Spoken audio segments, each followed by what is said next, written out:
আমরা আমাদের সর্বশক্তি দিয়ে চেষ্টা করেছি সেখানে আটকানোর জন্য, কিন্তু তারা ছিল 15 থেকে 20,000 ছাত্র এবং অন্যান্য সাধারণ মানুষের বেশে যারা আসছে 15-20,000। তো সুতরাং আমরা তাদের সেখানে ইন্টারসেক্ট করার চেষ্টা করেছি, কিন্তু তারা আমাদের সেটাকে ওভারকাম করে তারা চলে এসছে। এখানে ভাঙচুরের পরে আমরা র্যাব, আর্মি, অন্যান্য সংস্থার যারা ল এনফোর্সিং এজেন্সি আছে সবাই এসছি, আমরা সম্মিলিতভাবে আমরা কাজ করছি।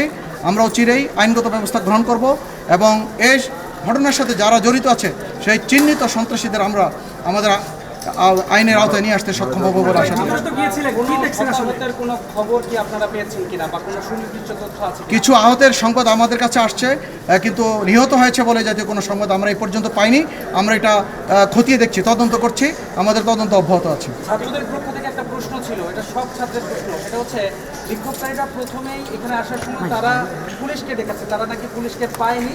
পাশাপাশি তারা একটা কথা বলছে যে পুলিশ বিক্ষোভকারীদের ভয় পায়, এটা কতটা না, কথাটা সেটা না। আপনারা জানেন 5ই আগস্টের পরবর্তী প্রেক্ষাপট যেটা আপনারা অবশ্যই জানেন, সেখান থেকে আমরা ঢাকা মেট্রোপলিটন পুলিশ, আমি মনে করি অনেকটাই আমাদের বর্তমান পুলিশ কমিশনার মহোদয়ের নেতৃত্বে আমরা ঘুরে দাঁড়িয়েছি।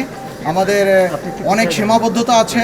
5ই আগস্ট এবং পূর্ববর্তী ঘটনায় আমাদের কিন্তু অনেক ব্যাপক ক্ষয়ক্ষতি হয়েছে। আপনারা জানেন যাত্রাবাড়ি এলাকা এবং অন্যান্য এলাকায় আমাদের এখন যে প্রতিদিন আমাদের দায়িত্ব পালন করার জন্য যে leg guard, helmet, bullet proof jacket থেকে শুরু করে আমাদের পুলিশের বাসস্থান এবং গাড়ি ঘোড়া অনেক কিছু সীমিত, অনেক কিছু ধ্বংস হয়েছে। এখান থেকে ঘুরে দাঁড়ানোর চেষ্টা করছি আমরা। আপনাদের সবার সহযোগিতা পেলে এবং কর্তৃপক্ষের সহযোগিতা পেলে আমরা আশা করি এই নগরবাসী তথা এই ওয়ারি ডিভিশনের যে সমস্ত থানাগুলো আছে, থানার নাগরিকদের আমরা নিরাপত্তা নিশ্চিত করতে সক্ষম হব।